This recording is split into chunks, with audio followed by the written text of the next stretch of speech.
Hi, it's Peter here. I went out the other day to photograph because there was a snowstorm during the night. It was a Sunday and I know that there won't be too many people around so that I can photograph empty streets and maybe find a few people here and there. And my intention was to photograph for this week's assignment, the 52 assignment project, the weather. Like I said, my first intention was to photograph the weather. First I saw this and made the image. I really like the yellow trawler and the empty streets in front of the railway station. And the composition is quite nice. The balance between yellow, white and the darker parts of the image is quite nice. And I really liked it. But it's not a very good image if we talk about the weather. But then I saw this. After I shot this, I knew that I had it. But then I also realized that maybe I am actually photographing color. And that's what I did after capturing this image. And I will talk about the edits too a bit in this video and how to pick the best images for this set of images. And why this image is a good representation of weather. Of course, it's the most obvious thing to go out when there is a bad weather to photograph the weather, which is a really hard subject, by the way. Of course, a sunny weather is also weather because there is some kind of weather every day. But of course, the obvious is to do something extreme, if you can call it a snowstorm in a city in Helsinki, extreme. But it is, in a way, you need some extra gear, like this lady has the umbrella because it was a bit wet. It wasn't freezing cold, and actually the snow was a bit wet.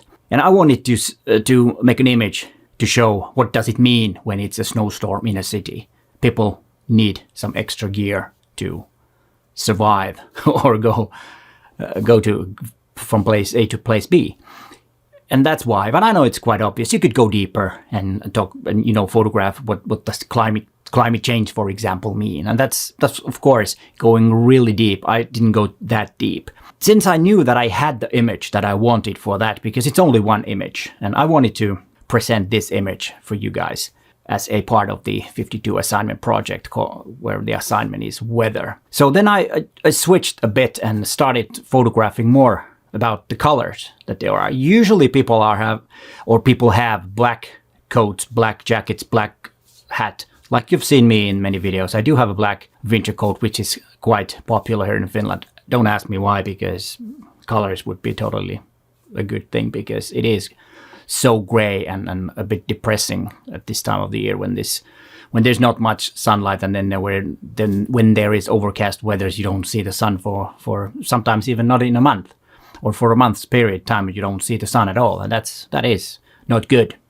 And then I went to the other side of the railway station, or around the corner, to in front of the main entrance, and I saw this fellow with light blue jacket, white pants, was walking, and then I knew that there is an image possibility, and turned around, made the composition so that it is as symmetrical as possible, and hope that the guy will walk straight in the middle door and there was nobody else going to be around. Yeah, I think I got it. And this image came out pretty good. There was no distractions there. There is one person, the other one in the image, but luckily a black jacket, so you don't really see him or her. This type of image it's not all about luck. It's also giving the luck a possibility. I saw this and I saw the opportunity.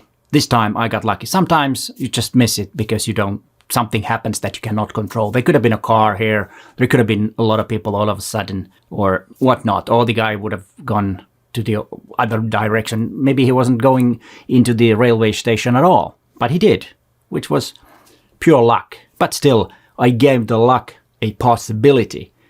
And then I think I nailed it for the purpose that I wanted. Even though it's not very colorful, I think the nice light blue jacket is a nice color touch to this image.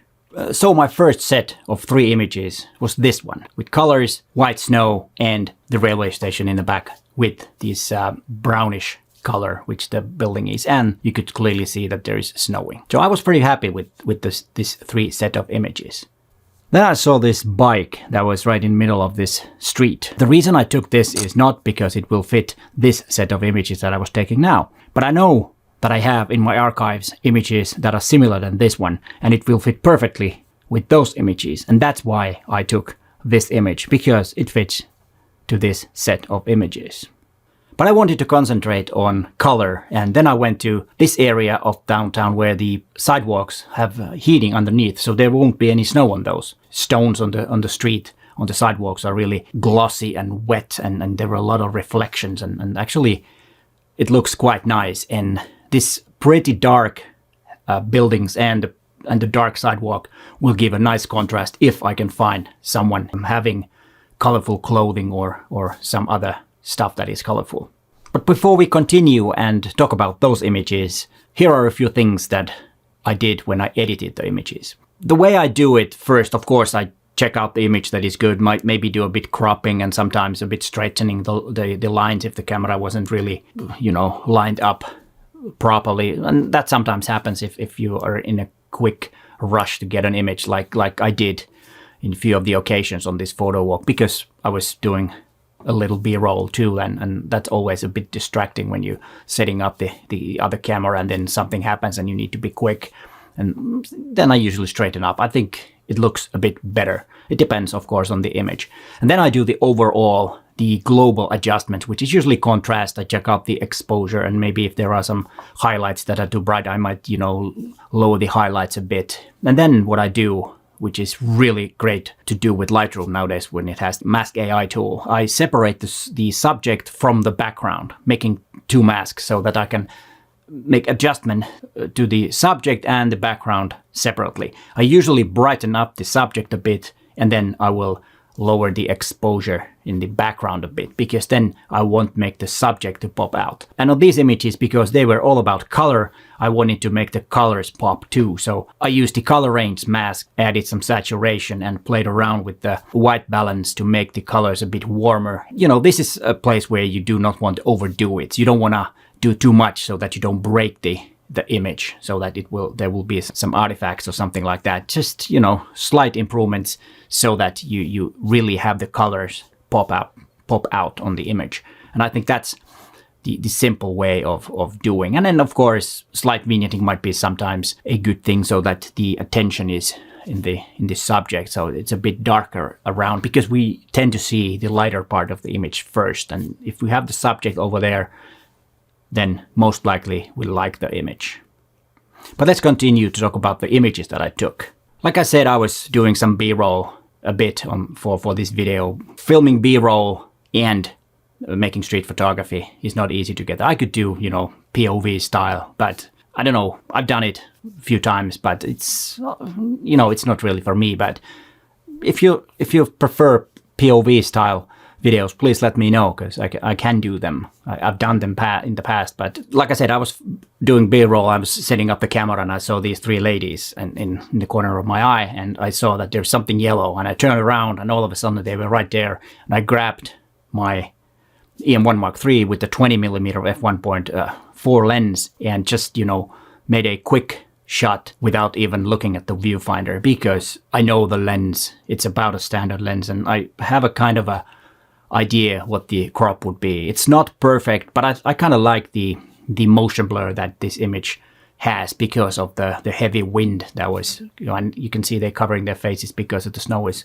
right at their face. I think it came out pretty good. And like I talked about in the image editing part, I of course made the colors pop out a bit more and darken the background so that the thing that I was photographing is obvious. And of course the other colors from the neon lights and the shop lights in the back adds up to the image and the colors. And I think this came out quite well, even though it was a really, really quick shot.